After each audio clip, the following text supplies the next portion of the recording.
gives us a transfusion of an energy that we're not always capable of producing ourselves. Now, he obviously, hasn't been to Hong Kong.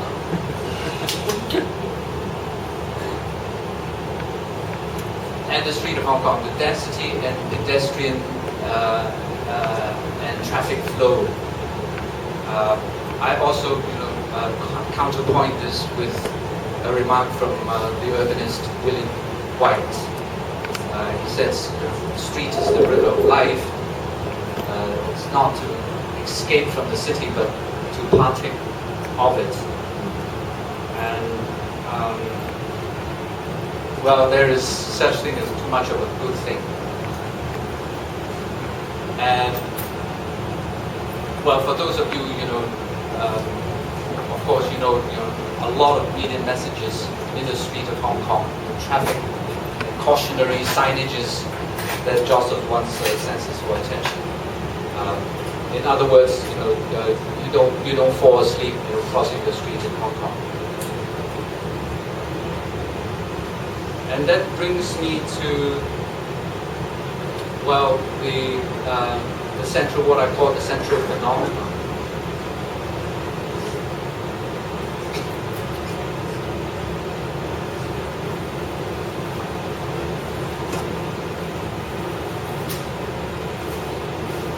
What I find is, in most of the cities that we put spotlight on, in the most crowded area, you can always find underused spaces.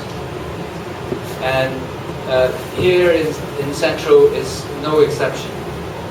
If you know where to go, even in Central, the peak hours of the day, you still can find underused spaces. And they are, well, here and there you can find them. And those underused spaces just give you, the kind of breathing space you need. So you're less overwhelmed by humanity, so to speak. And of those underused spaces, of course, you can find, what we call bonus spaces that developers were given in exchange for more space. So they built podium, which you can find quite a few of those in Central, but they're actually designed to deter you from using them, but they have no reason to stop you from entering. So those are the spaces that you can discover for yourself. And we talk about how overwhelming the street level activities are, and one of you have mentioned the pedestrian walkway. And pedestrian walkway, well, this is a new one.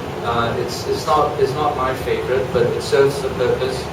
But how I find pedestrian walkways, I think the most important thing the pedestrian walkways in Central do is they actually give you options, to choose your routes.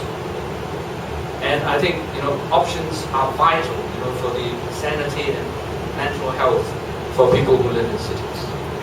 And you can do that in Central, and it's the most well-connected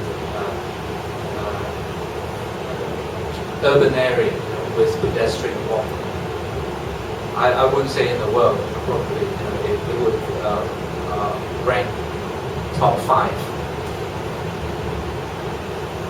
And then, of course, it gives you shelter from the natural elements. So even when it rains, I could not get wet from here to where I want to go towards the harbour front and towards Shangwan. And I also find it also gives me the kind of diversions that I want to take my mind off whatever I'm thinking. shop windows and people to look at. And of course, you can choose your own pace, because on street level you always get rushed on. You get pushed along. But if you take the pedestrian walkway through the malls and so on, you can take your own pace. And that gives me a lot of comfort. However, when it comes to finding some place to sit around in Central, then the sitting factors are kind of in short change in Central. And William White, also has famously said this. People tend to sit where there are places to sit, and White is famous for making this kind of profound statement, and put it very simply. You really have to think very deep, to find out, what he's trying to say. Actually, it doesn't have to be very deep.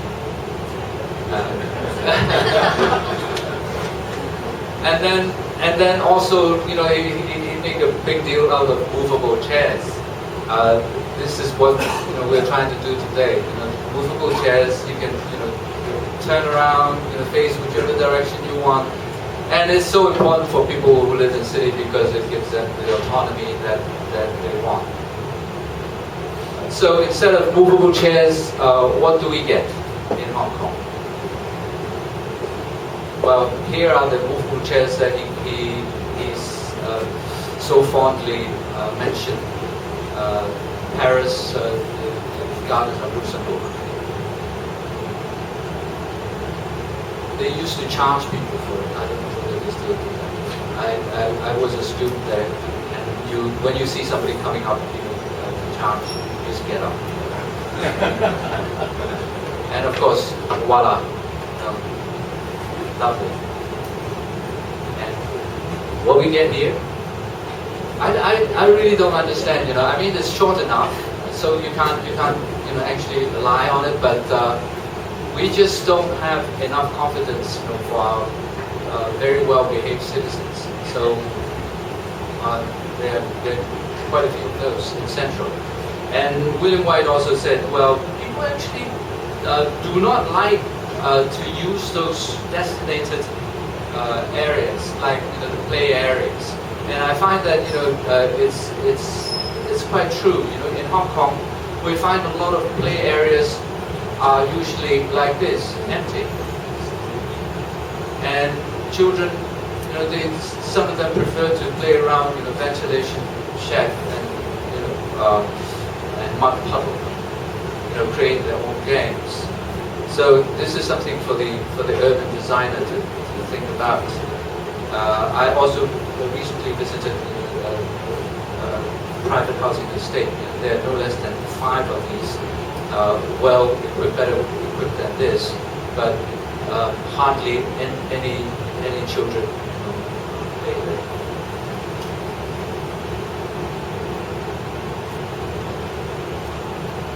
Okay.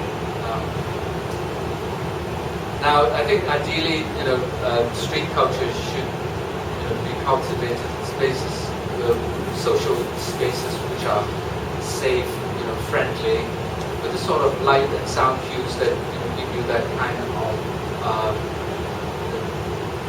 feeling that you want to stay instead of you want to move on. And then those social spaces usually are self-regulated. So whether we do need a lot of government control, coded, and all that is questionable.